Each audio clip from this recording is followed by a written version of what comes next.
Good afternoon, everyone. This is Suhas here from Sankey Solutions, and we're going to get started in a few minutes. In just a couple of minutes, we are waiting for people to get in. So give us a couple of minutes and we'll get started.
Okay, I think we should get started. We have 20 participants so far, and then I think we have a few more joining, I know, in a few minutes. So again, good afternoon, everyone. My name is Suhas. Along with me, I have Sri Hari, who is one of our geography lead based out of Singapore.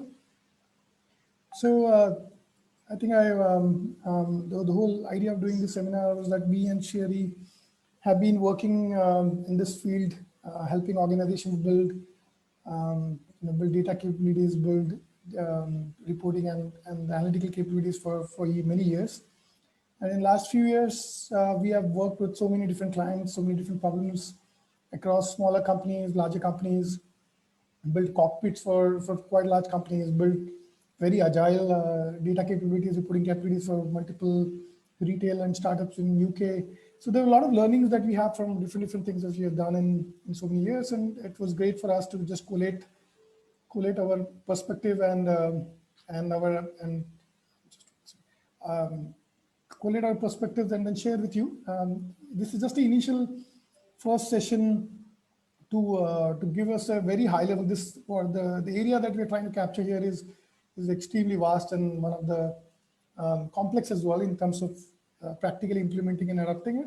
But what we will try to do today is to give you very high level perspective on different things at very high level, from the design perspective, from the structure perspective, and then we plan to have more detailed sessions later on. If required, even a masterclass where we can do a workshop on building some of these capabilities for your organizations. So with that, let me, Sherry, you want to move to the next slide? I'll quickly introduce few slides about a few things about Sankey, just to give you context of who we are, who me and Sherry is, and then I'll hand it over to Sherry, who has been actually front-facing this lot of initiatives with a lot of customers, and he can walk us through some of his learnings and best practices. So with that, Sankey, we are a 4.5-year-old company, grown to 200 people, coming from have offices in India, Singapore, and UK. Work with quite a bit of clients across the board. Have been recognized in the industry by UK, by multiple institutions. We're also part of Forbes Technology Council. Can I go next? Yeah. And personally, me and Sherry have been as I mentioned, doing the projects, working on the clients, helping clients to, get on the journey for the last few years. And especially Sherry is kind of leading one of this geography where we have solved this problem many times for very senior leadership as well as very interesting startup. So both of us have come with around 18 plus years of technology and data experience working for large companies, helping in consulting many brands across globally for in US and in Europe. And primarily our expertise has been in leveraging technology and data together to drive solutions. And I think what we plan to share is based on experience that we have gathered in the last 4.5 years, solving these problems with a variety of customers. So with that, Sherry, I want to hand it over to you to take it over. But sorry, before that, just a basic logistic. So we'll try to we want to have this webinar a little more engaging. So if you have any questions, please post your questions on your chat. You cannot unmute yourself, but definitely post your questions. What I will do is I'll moderate these questions in between, and I'll have that pose it to Sherry, so that we don't end up into digressing on the questions. But please, at any point in time, your questions posted on this chat, and I will pick it up as we go. Now, some of the questions can be around specific slides that you want to, any questions that are pertaining to the slide that we're talking about, or your questions can be about in general, overall, about that is not any topic that we're not covered or any topic that you want to learn from. So please post your thoughts as we go, and would love to pick up those and have the conversation with Sherry as we go along. With that, Sherry, again, thanks for doing this with me. And can you then just walk us through what you think is the right way for organization to move from data to decisions? Sure, sir. Hello, everyone. Good afternoon. My voice is clear. Suhas, can you hear me? Yeah, you're pretty clear. Okay, good. Perfect. Good afternoon, everyone. What you can see on the slide is what we plan to cover today. Again, like Suhas was saying, this is intended to be a pretty series of sessions. So this one being the start of it, what we thought we can give a good understanding at a very high level what this entire spectrum of data and data to decision can be, right? And how different organizations leverage it in different ways. So we are going to talk about a few fundamentals of what this strategy can be. This can be very useful if you are starting, you are at the early stage of setting this up in your organization. It can be a startup or within the group in a bigger organization. It can be pretty relevant in that case as well. How can you assess the maturity, right? What is the long-term roadmap should look like? While we talk about future, I think there are a few things that we need to consider, which can be the foundational block, right, for getting this right. So that's also something that we would want to cover in today's session. What this is not, at least being in first of the series of sessions, this is not going to deep dive into specific tools or a technology set. That's not the intent for today's session. But yes, we'll definitely come up with a follow-up depending on the questions and the interest that the group has, right? So yes, we'll touch a very high level, but yeah, it will not be any deep dives on specific tools and technology. So that's the primary intent of today's session.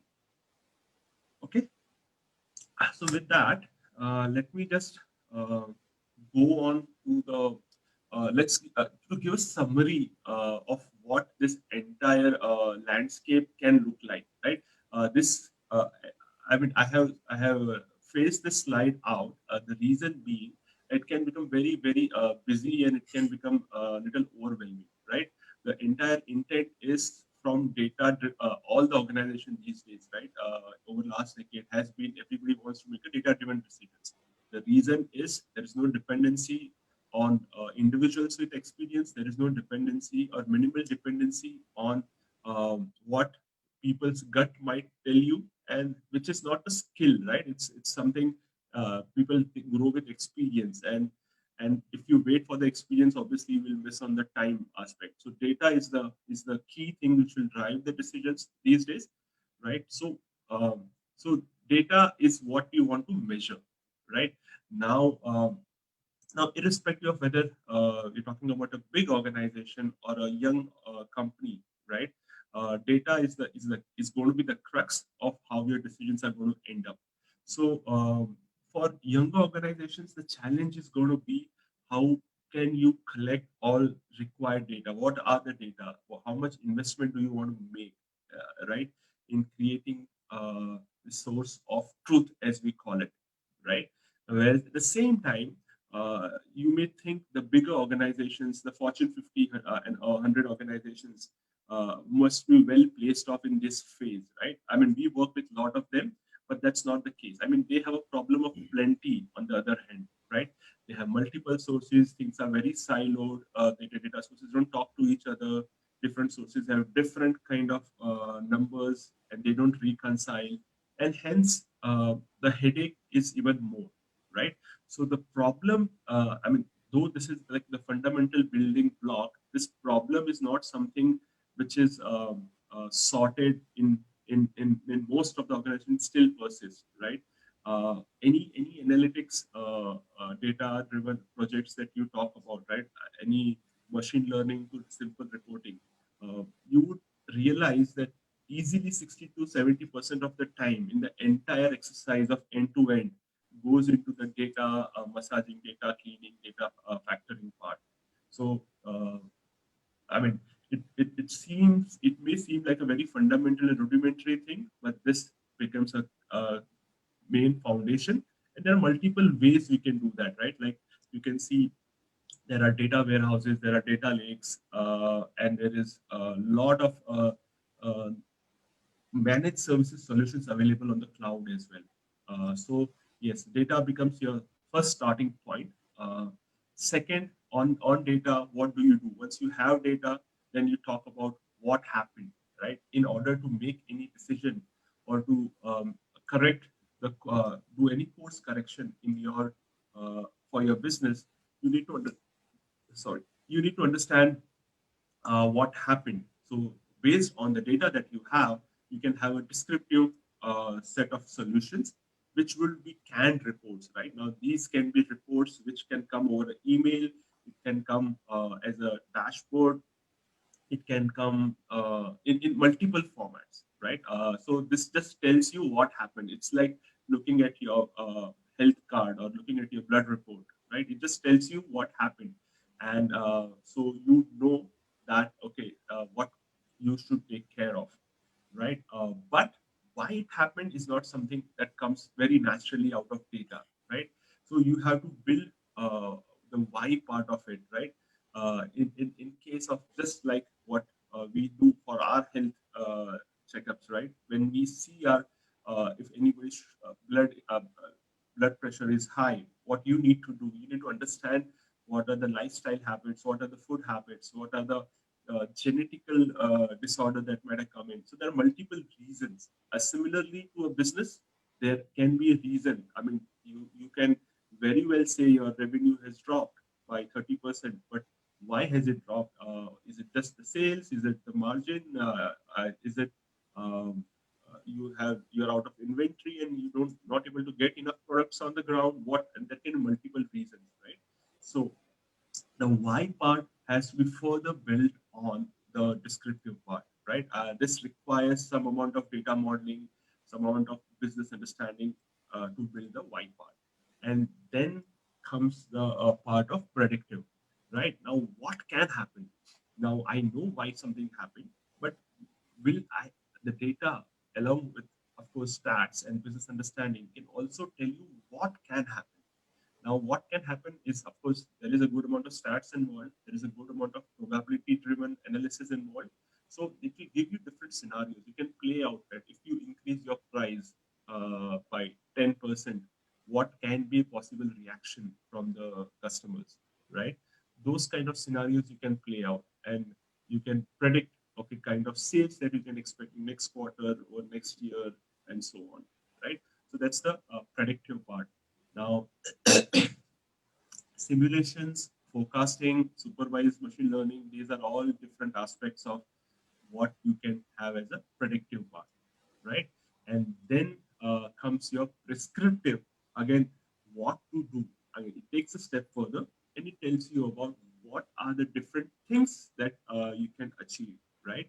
Who should be your target segment? What are your uh, customer lifetime value, right? For people who, a lot of things are in the subscription model these days. What can be a customer lifetime value that you can expect from a user who is paying $20 per month or $10 per month on a subscription model, correct? So things like that can get into the prescriptive. Now these are not necessarily these are the different stages of maturity, but things can like iterate from jump from one stage to other and come back, right? It's not going to be a straight journey of step 1 to step 2 to step 3 to step 5. That's not how this is going to happen. So you will have to go to step 3, you will realize there are some gaps, you will have to come down to step 2 again, and then take a jump to step 4. So it is going to be iterative in that fashion.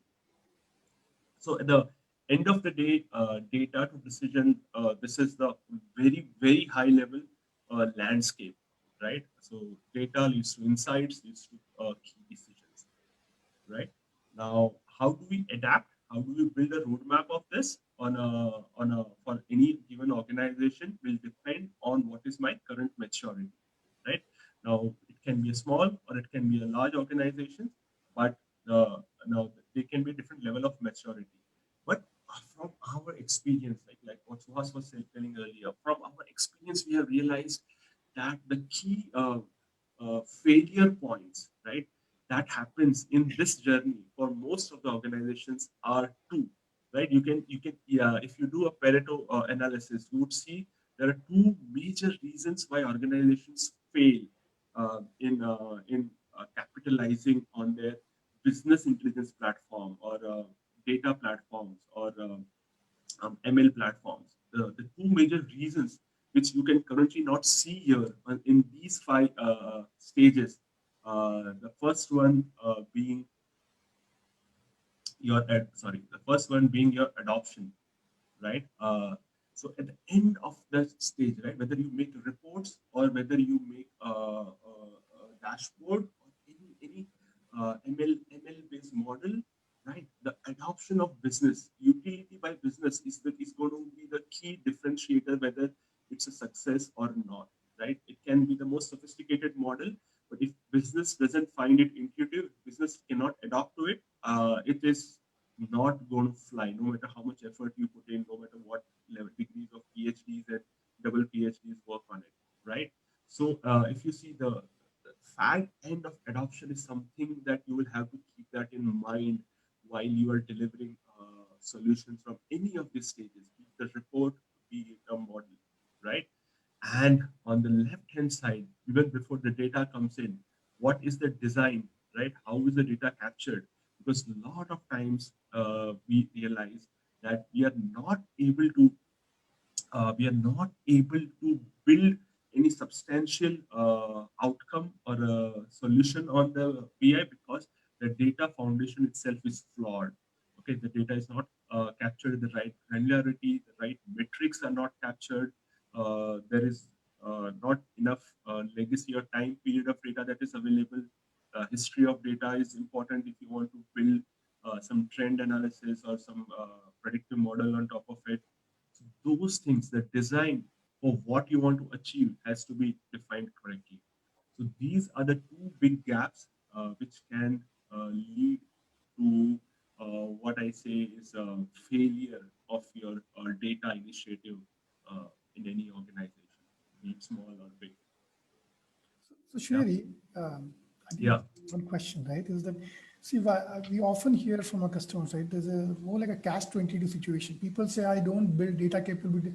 Sorry, people say, um, I don't have enough data and hence I cannot build a lot of decision capabilities, right? And on the other side, people say, look, I do not have, I do not know what decisions to take and hence I cannot build data capabilities, right? So there's a lot of this catch-22 discussions or catch-22 situations happen. So how do you think we in organizations should try to attempt this kind of situations? Absolutely, right? I think you, anytime you are trying to build a strategy for data or analytics for your organization, you are never going to have a full end-to-end clarity ever in mind. And anytime you build a roadmap or a design, right? Things business is going to change at such a rapid pace. Your design is not going to be able to withstand that pace. So the only thing that you have to, or what we suggest or we recommend is that you build in a iterative fashion, right? Build lots and lots of quick wins, MVPs. Start with a lot of minimum viable products, right? Solutions, minimum viable solutions, and put it on the ground, right? None of your initiatives should last for more than 3 weeks max, 3 to 4 weeks. Within 3 weeks, something should be out for businesses to see, for businesses to feel, give feedback. This is not working. This is not useful. So if business realizes they are going to get something new every 2 3 weeks, they will be ready to engage because they know there is a progress that is happening, right? So the whole idea is going to be how can you modularize your entire I mean, first end to end, you have to think what the entire roadmap you want to go, but then you have to try and modularize into 2 3 weeks quick solutions, and then try to take it to end users, see if it works, get the feedback, work on it. So that's what the iteration is going to be. So if you wait, so as like, I mean, that's what we have been telling our clients. If you wait for the right solution to evolve, to come to your mind, and then jump into the implementation, that's never going to happen. The business would have jumped into a different phase, and your solution will be with no use, So in right? short, here I think the data and decisions are going to evolve together, right? You're never going to have data ready and Correct. then you make decisions, or decisions you're clear and then you're going to have data for it, right? You're going to have evolving at same Right. time, iterating, right? And that's the only way Exactly. to build this. Correct. Absolutely. They are going to evolve, and the only way is you have to be iterative, right? And just on the same line, I mean, if you see the next slide, what can be a starting point, right? Now, of course, you would need data to have any kind of decisions to be based on those, right? But before, now we call it data is the new oil, and I mean, it's most precious. It's quadrupling every year, and so on. But the design part is what you can control. Data, the flow of data, the volume of data, I think that is something that you cannot control. It will be driven by business. But the design to capture data, to use and leverage data is something that you can definitely control, and that's what you should focus on before jumping on to just leveraging data, right? I think people have tendency that you give me data, I'll figure out, I'll just try to work it on Excel or something, and I give some reports out, some graphs out. And some of it may work, some of it may not work, but that's definitely not scalable, right? So before you touch the data, I think you should have the design in place. And what should be your objective of primary objective of your design? It's what is it that you want to achieve? You want to achieve more performance? Is it a short-term objective, long-term objective? What do you have in mind? Right? So we should have that very clear. You should have a business hypothesis, right? That these are the things that are going to be drivers for my business, right? You may be wrong. It's okay, but you should have hypothesize. You should hypothesize and have list of reasons for how your business will be impacted by certain things, right? So expected insights that you need from the data, expected actions that you wish to take, right? So this can be a hypothesis list, this can be a wish list, this can be a what will make your business decisions easier. So you should have that. And then what is your end goal, right? Is it just like one time thing you want to do for the sake of next 3 months project, or is it something you want to do like every week, every month, every quarter, or is it something that you would want people to just business to come back anytime, right? On demand insights. So is it that? So if you have those clarity, I think you would be able to design the right kind of a data model or a data setup to build your the data collection platform. part, right? That's the primary objective. Then secondary can be your measurement, like what are the metrics, what are the KPIs that are going to be defined success, right? What is going to be the roadmap that we saw just now was very high level, very generic, but yeah, what is specific roadmap? Do you really want to think of ML in next 6 months? Are you so mature, or do you want to just start and have some kind of a good retrospective reporting solution for your organization? Depending on the maturity, your roadmap will be different. So if you have this in place, the data would help you set up and build a solution for that. Yeah. So Sherry, one of the things that we both are constantly facing is sometimes we work with a very, very evolving business, right? Right. Where they themselves are not very clear about their hypothesis, right? Their hypothesis also evolve with time, right? They're experimenting with some new initiatives and they don't have clear understanding of their own business, right? So how do you then go about defining this primary and secondary properly? So, right. So the hypothesis would be evolving, absolutely. Their expectations from a BI department or a data department or an analytics department overall would be evolving for sure, right? But what we expect is like just hold on to one fundamental ones, right? Before jumping onto a more complex or a complicated or a multi-layered questions or a business deep dives, look for a more simpler one, right? So our primary suggestion is that instead of building a canned report, you are trying to second guess what business needs, right? So the primary thing once you have a data layer ready is to build a self-service platform. Okay, what this means is that people will have flexibility and fungibility to just use. It can be as simple as a cube, which is based out of your Excel pivots. Right now, most of the business users are usually comfortable with Excel to start with. So just give them an Excel pivot.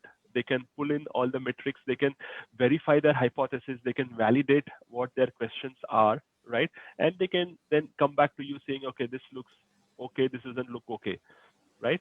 So giving that control in their hand, okay, gives them a lot of confidence, even if it is wrong, right? They know that, okay, these are the things we are capturing. We will have to do differently.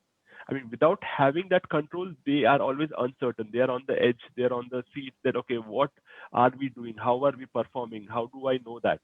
So having that data control in their hand in terms of self-service solution is the right way, is a step 2 once you have the data platform in place, right?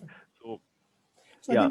I think if your business is in a phase where you're evolving and your understanding is going to evolving, then don't get into building a data warehouse as a step 1, right? Don't get into building a Power BI or Tableau reports as a step 1, right? Create a smaller, low weight, very high, lightweight, agile systems which will evolve and then build, scale it further, right? I think. Correct. Absolutely. And that's what the next section also was trying to highlight there. So build MVPs, right? Don't try to build a sophisticated solution from step 1, right? Have ideas, have hypotheses, test it for the data front, test it on the business usage front, right? If you find it useful, then get into the scaling. And of course, you will, like you said, it will evolve, and hence the utility is going to go down after some point. And when utility goes down, improvise on the design, or you should be preempting it actually, not only after it goes down, but before it goes down, you should realize that what is the next thing that business would need, right, to scale. And that's how you should improvise your design and then take it on the next level of enhancements and testing, right? So and this cycle will go on. So you will always have to evolve and implement. So Sherry, I want to add an example here, right? Very, very, very recent example for everyone here, right? So recently we were working with one of a large private equity company who wanted to create a simulation model, right? For them to understand what if they exit at the different stages of their portfolio companies, how much carry they will earn, how much was the way the draws that they will have, and how much funds they will return to the general partners. So it's a very simulation a very basic simulation they wanted, right? And they had an Excel-based simulation, but they was not able to use by a lot of people in the company. So what we did in this case, we knew that this simulation is going to evolve quite a bit, right? So there's no point of putting a very high-end technology solution to give them all that interactive experience in the step one. So we just took that Excel, what they had, use a Power Apps, Microsoft Power Apps to quickly build a UI presentation layer on top of that Excel. And literally on backend, it was still the same Excel. It was just giving them the wrapper to play around. And that visual, just a visualization aspect of giving that flexibility made them evolve so much that that exercise went for 3 months, and this whole simulation UI evolved in 3 months, and then we finalized and then converted into a robust solution, and then we implemented. So I think sometimes you have to be careful not to jump onto this technology investments right on day one to figure out that there are hundreds of technology ways to kind of experiment with a smaller cost, smaller lightweight solutions, and then give that flexibility to business and move on. So I think that's just wanted to share the example that we had recently, right? Right. No, you're absolutely right. And I think jumping on day one to any specific or holding on to any specific technology doesn't help, because you might take a wrong decision. And hence, right, whether it's even tech for that matter, even if it's a team, right, what is the right team to get started with? I mean, it's not a very straightforward decision. It cannot happen. So having MVPs helps, right? Because if you see ideal case, right, ideally, retrospectively, when you look back, a team should have a tech and a data guys in it, right? It should have some people who understand the data, who understand technology, who understand different aspects of it. Then you also need business people, right? People who would be able to guide you what are the right metrics, what are the right ways to measure, and so on. And then you would need UI, UX, right? For people to intuitively use it, you would need somebody to make it very easy to use. Otherwise, if you need people will not have patience to undergo training and so on, right? So from that perspective, you would need a team which is a mix of these three, right? Now, in order to do that, it's not going to be. I mean, unless you have a very good management backing to have investment to start right away. I think like what you mentioned for the private equity customer, I think that's a right way to approach. You have multiple solutions now with the cloud coming in on Amazon as well as Azure, which are easy to plug into your existing Excel setup. Just do a quick MVP, see if it works, and once business buy-in comes in, you can scale it. You will get investments, you will get commitment to set up a right team, to set up a right kind of a structure. And then the last part, right? I think usually people don't miss on the team or the tech part. They usually get this right. It's the third part, right? Which usually people underestimate or ignore, right? Like we said, one of the shortfall is that people don't adapt, and hence it fails. And adoption means it's easy to use, and there's a good user experience, but also there is a good change management. And for smaller organizations, this change management can be smaller, but for bigger organizations, this becomes a lot more critical, right? So the change management is also, I mean, has to be baked into your entire effort for the right kind of team sizing for this initiative. Yeah. Okay. I think one thing here I'll add is also recently we have seen, right, a lot of gamification concepts has been added into this UI UX, right? I think the simulation example I was giving private equity, I think there was a right. example of that was we had to gamify the user experience, right? Because there was a deal teams, right, who were trying to understand what are the right exit times, and it was important to show the decision of one deal team to another deal team so that they can actually outperform each other with respect to expectations of the returns from the portfolio, right? So there's a little element of gamification that's becoming very important for us. And I think, of course, that is a very detailed topic to talk about in some later station, but that's one thing that is adding to the complexity of how to drive this right. Right, right. On the same points was, I mean, there is another anecdote that we have, that we were doing this for a Fortune 50 company, right? It's a multi-billion-dollar company. We were building a global measurement solution for their multi-country business. And what we saw is the fact that there were a lot of country CEOs and country leadership that work with a global leadership team, and there was a resistance in terms of adoption, because every country had their own customized solution, customized measurement, customized metrics. And at a standard level, it became difficult, right, to have a consistent comparison between country A and B. The apple-to-apple comparisons wasn't possible. So what we did, to game, there are multiple ways you can gamify, multiple ways you can engage, but at a senior leadership team, right? How do you gamify? So what design that we thought of is that all these countries always had some pain points, some requests that they would come up with the central team, right, or with the group team, as we call it. And in order, and they either ignored or they were not prioritized. So what we did is, everybody, to get them, we built just an interactive module within the measurement solution, where people can log their asks, right?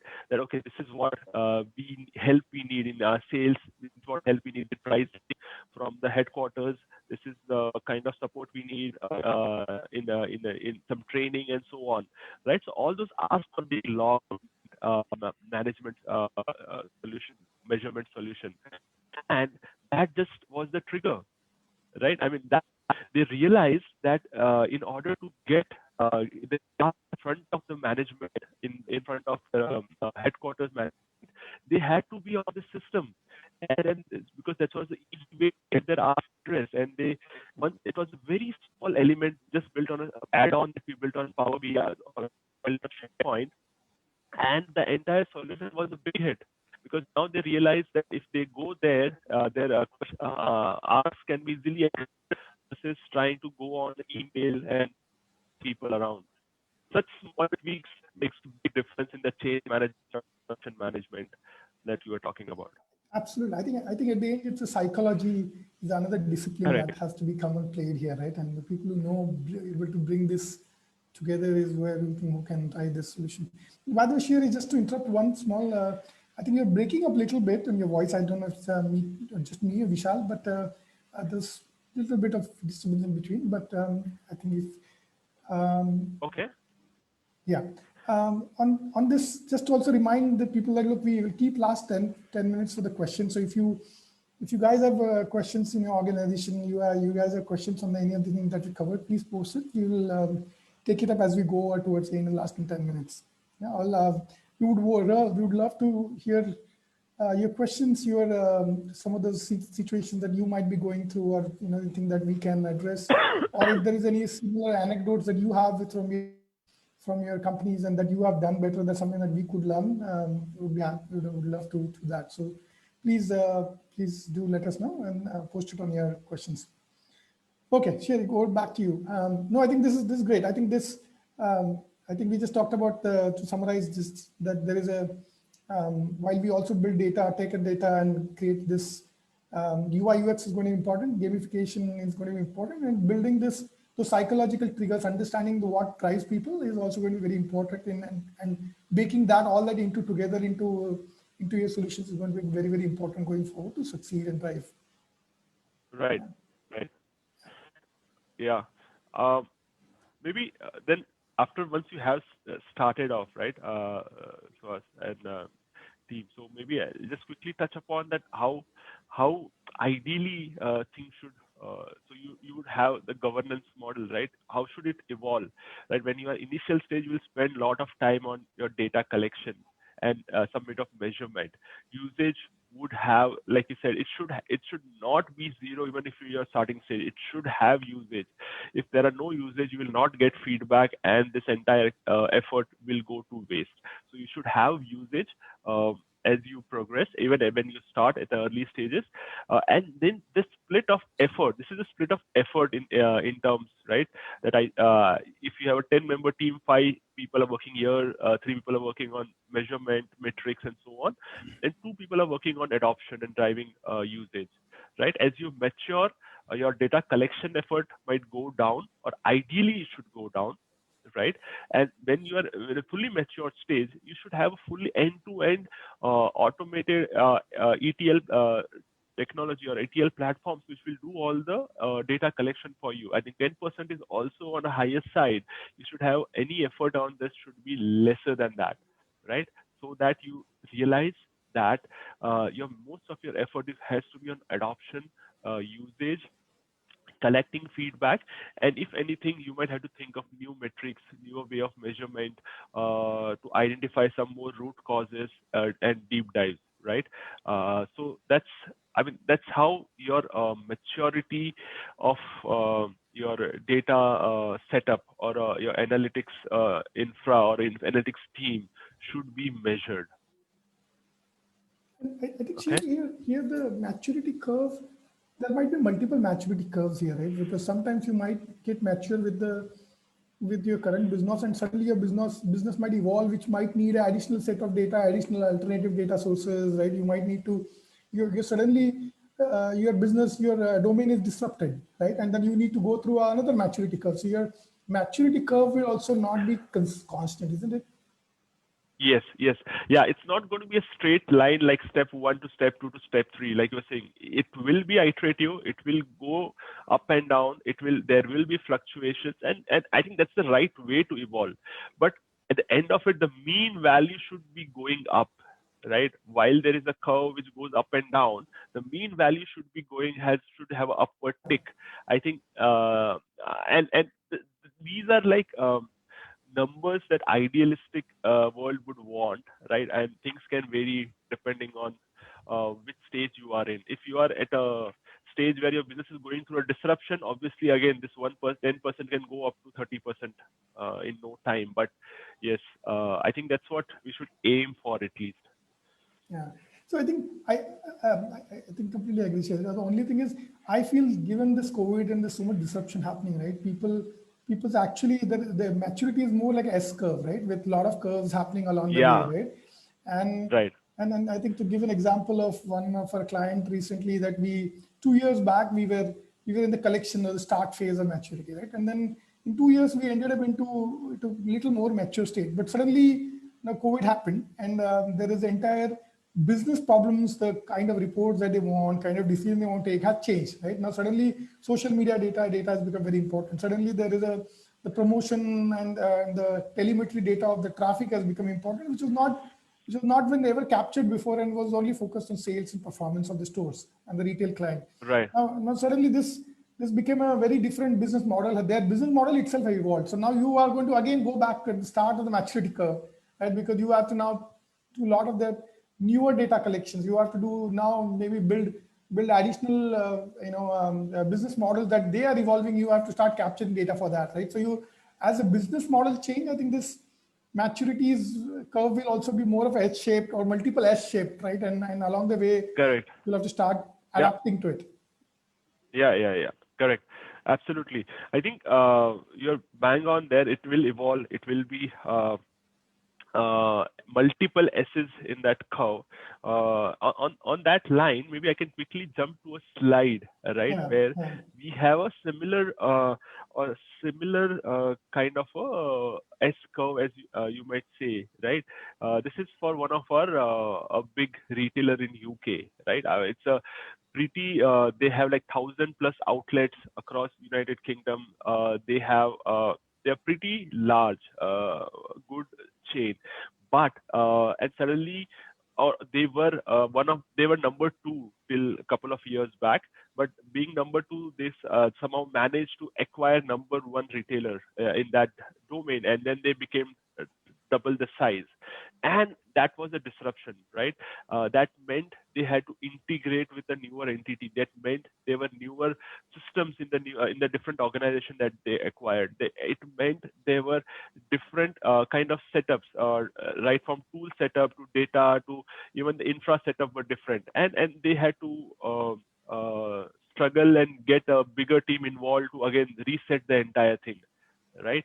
Now, on this roadmap, if you see, for an organization on the books, it is 12, 15 year plus old organization, but on the maturity front, it again came. It was on the higher side, but then it came down again, given a lot of things were not used or couldn't be used in the newer environment, and then they were in a more reactive mode, right? So they again had to set up their entire reporting infrastructure, how to set up those alerts, right? Because this is a 24/7 chain.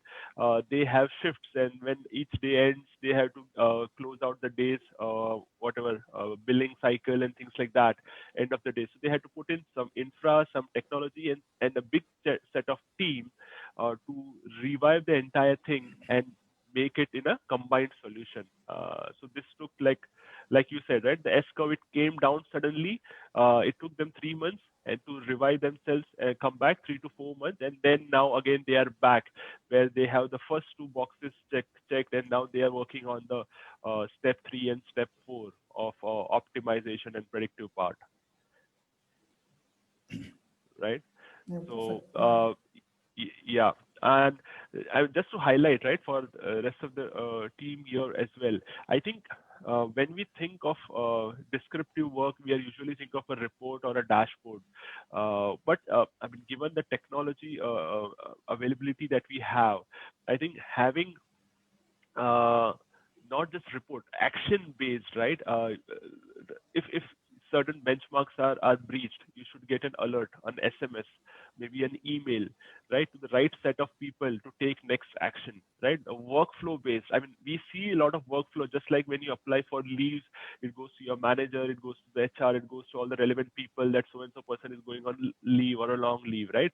So similar things have been orchestrated in case of business intelligence also. You get alerts, things have are whatever this has breached so and so SLA or breached so and so benchmark, this action requires, right? SMS goes out to 3 people, they take their respective actions, they respond, they reply, right, with on an email or on a message saying action taken, and that record gets, so that management, when they look at it, when they know, okay, this was breached, these were the 5 actions to be taken, 3 are done, 2 is pending, right?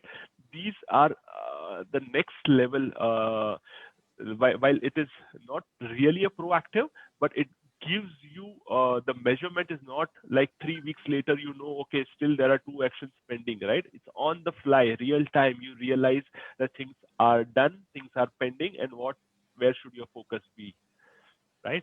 So that these are the kind of descriptive and inquisitive solutioning that are currently available that you can build on if you have the right foundation again. It's perfect. Okay. Yeah.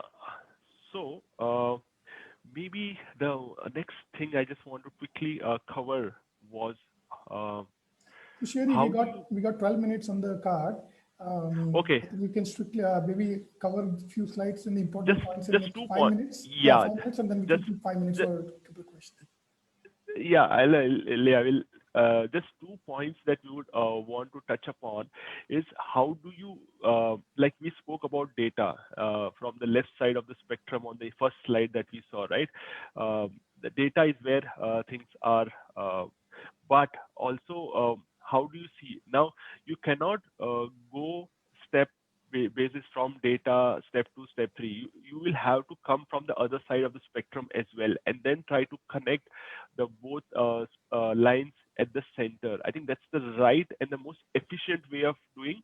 Otherwise, you will have a lot of rework and redundancies come in if you go from one left side to right, right? So the coming from the decision side. Now, this is the kind of a mind map you build. So who are my decision makers, right? What is their key decisions that they make in life, in the business, right? What are the possible questions they answer, right? What are the factors that they consider for making a decision? So these are the kind of factors. You keep on breaking them into the next logical question, next logical step, till you get the raw basic data size, right? Basic data element. Until you reach that, you keep on breaking them, and then you realize, okay, if you try to address these questions, business would be able to take the right decision based on the solution that you build. Okay, so with that context, once you have the end node on the right hand side, then you can try and match them or map them to the data points that you have captured, right? So, so this entire mind map should start from the business end, and there has to be an initiative that starts from the data end, and somewhere in the center they should come and make sense at the center of it and align there. So that was one key point, I think worthwhile for people to note as they embark on this journey. Okay. So that was one, and second thing was on the UX part that we covered, right? On the UX front, there are multiple aspects. There are, as you know, people who specialize only in UI UX interactions and change management, right? But still, if you can afford to invest in a dedicated team who specializes in this, nothing like it. If not, but there are few high level guidelines that can help you take care of UI and UX to best of your abilities, right? So these are like few key guidelines we keep in mind. So we at Sankey, we have a dedicated UI UX team, but still for people and customers who may not have, we give this as a helping guideline for them. And helping guideline to them, and then try and leverage that for building a intuitive UI, right? You have to maximize the amount of space that you have to visualization, to text versus to having some kind of what are the key messages you want to highlight? What are the key decisions you want to let users to take, right? What is the recall value? I mean, these are a few key things which, like I can give you an example here, right? So these are the recall values of the key parameters. You would want them to remember this. These are the key differentiators in their business or key metrics in their business. So while this is a trend, this gives me some insight.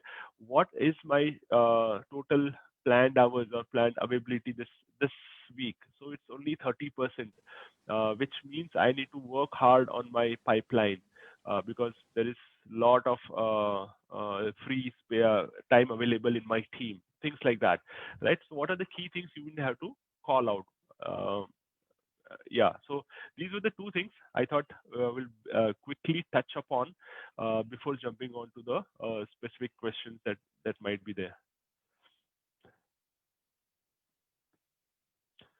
So yeah, I mean that's another example of kind of a design that is required. Now, this may not work, right? Design also has to be contextual.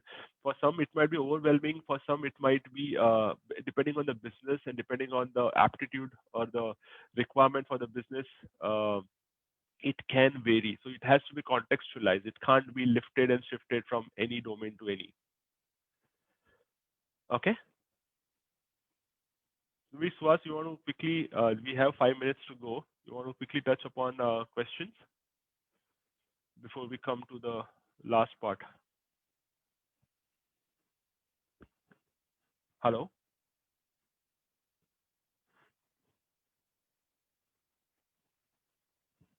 Hello, Suhas? Yeah, sorry. I think I had some issue on my side. I got dropped off. Hey, can you hear me? Sure. Yeah, I can hear you. So I said those are the two things I wanted to cover.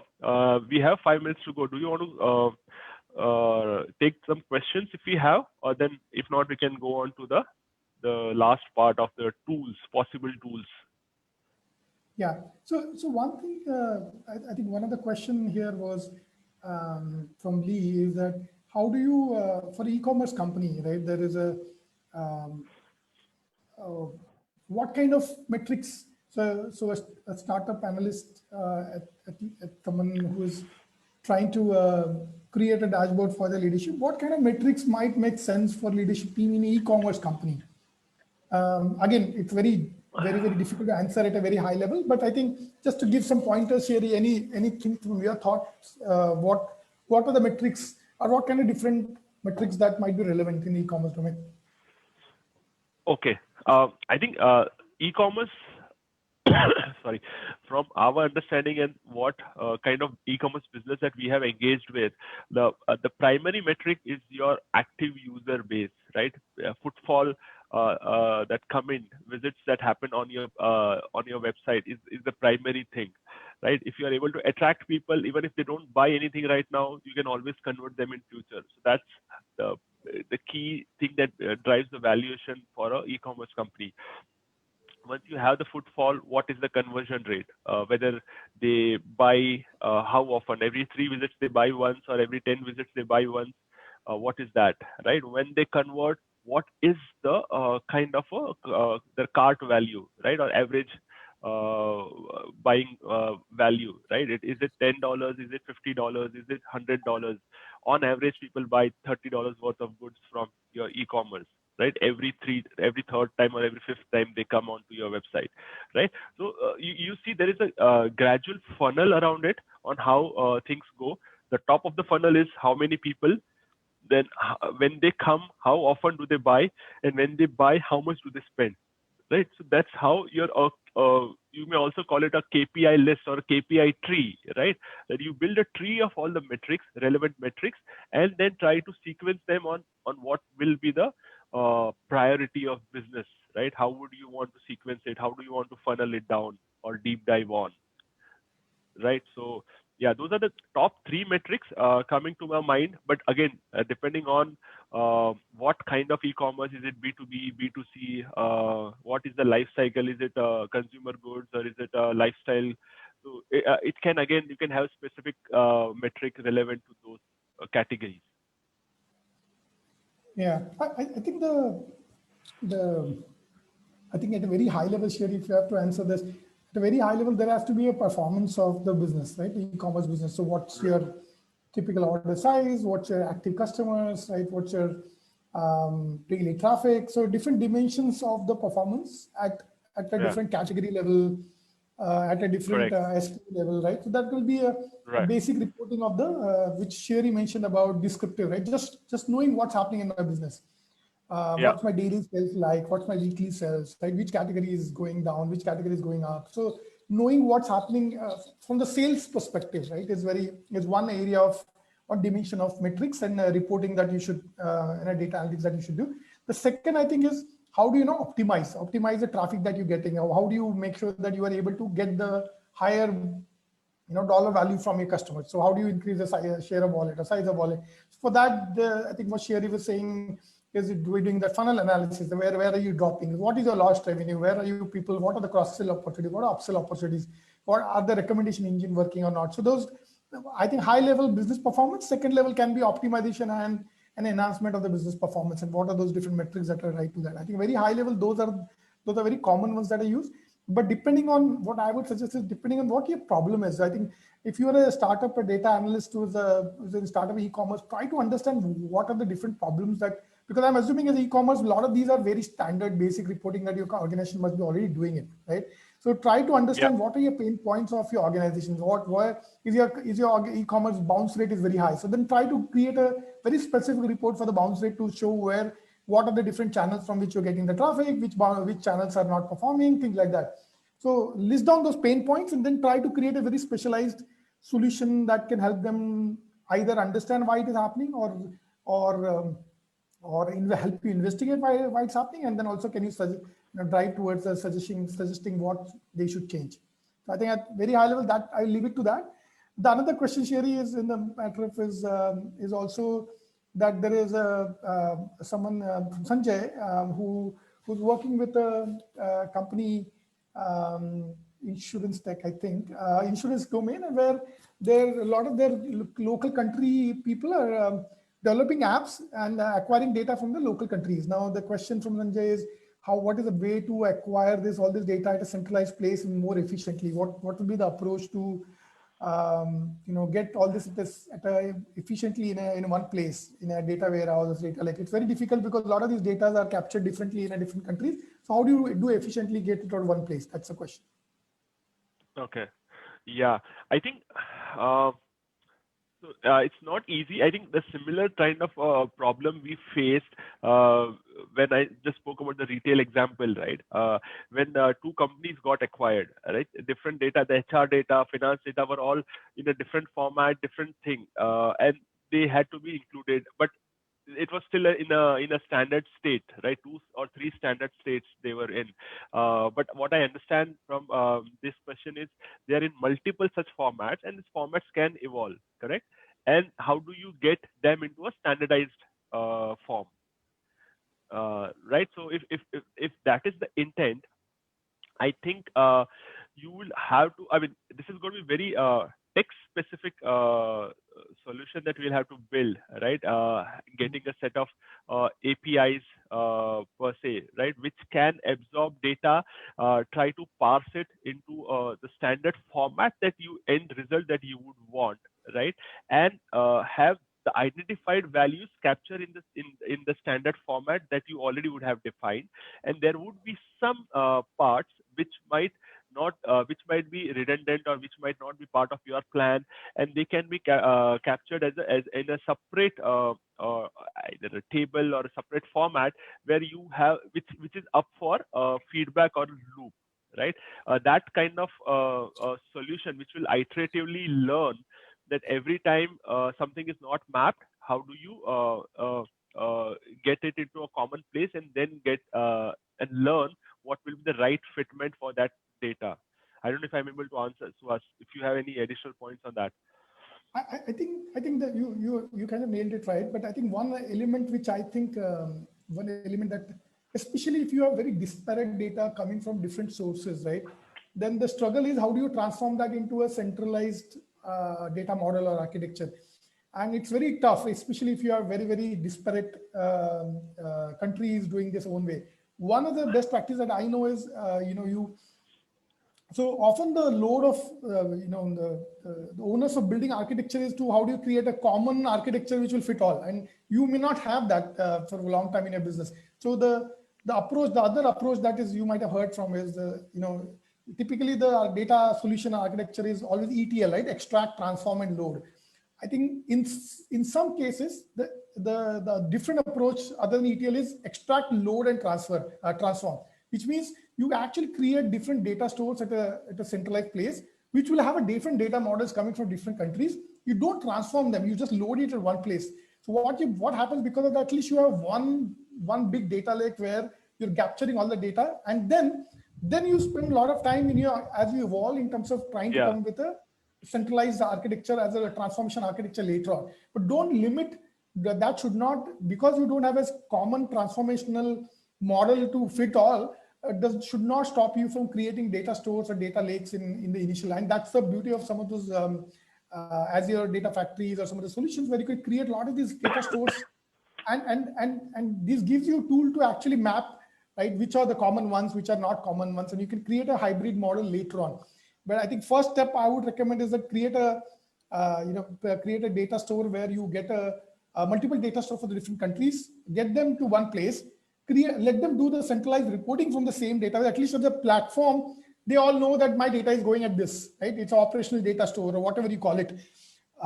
Then it becomes a natural adoption in the organization that I have one place where my data goes. In future, if I want to pull this, you can pull this. And when you do that, a lot of synergies come across, right? Because you will say, oh, one country is doing this better, when the other country is not pulling this data, they should also do that. So when you're bringing all that in the side by side, gives you a lot of the business guys to learn from them, and then slowly create a centralized data warehouse out of the data stores, which will then start having a more like a one version of truth for the entire organization. But don't try to attempt that on the day one. Let them have that own space. Give them that flexible data models initially. Don't transform a lot of things upfront, and then slowly start building a common architecture is what I would recommend. Right. Makes sense. Makes sense. So with that, last, I think, Sherry, I think one last, we 5 minutes over time, but I think just to close, one important element of a webinar is the, the last 4 years is one of the things that I always admire, and we should leverage that is the evolution of how some of these data engineering and data analysis and data, I'm not even going into data analytics, right, or into pure machine learning. I'm just talking basic data engineering and data reporting. There's so much huge evolution of different tools, technologies, different type of architecture, different type of designs, different type of lightweight, heavyweight, enterprise one, very, very small one, free, open source. It's a plethora of technologies that has evolved in the last 5 years, right? And Right. I think, as you can see on the screen, it's very important to leverage this. And a lot of people don't, right? Anytime you ask someone, they only know SQL Server as a data warehouse. It's not the case anymore, right? There's going to be so much of hosted solutions, so much of the 100+ different, free databases. There's so many free ETL tools, ELT tools, so many analysis visualization tools, so many, basically JavaScript-based reporting services. So the evolution is quite high, and I think as a data, someone who is working in this domain should be very, very open to learning different architecture, engineering tools, different ways to connect tables, different connectors that are happening between the systems. There are very, very standard frameworks around data frameworks that are coming up with respect to visualizing and things like that. And I think just to explore this whole gamut of technology that are evolving, and this space is just started. I think the whole thing is going to explode in the next 5 years, and it's important. And a lot of these tools will also become smarter. They will have inbuilt bot engines. They will have inbuilt NLP libraries within it, so that you can actually deploy those NLP and start analyzing this using a verbal queries and things like that. So keep a tab on a lot of this technology. We'll cover this in a later sessions in detail. But some of them I would love you guys to look at is like Google Data Studio, for example. We do a lot of things in say Simulsoft, which is one of the reporting web service. Simulsoft reports. Have a look at some of these that you're not. DataZen is one of the. Penta was extremely one. Open source. You can actually change your reporting.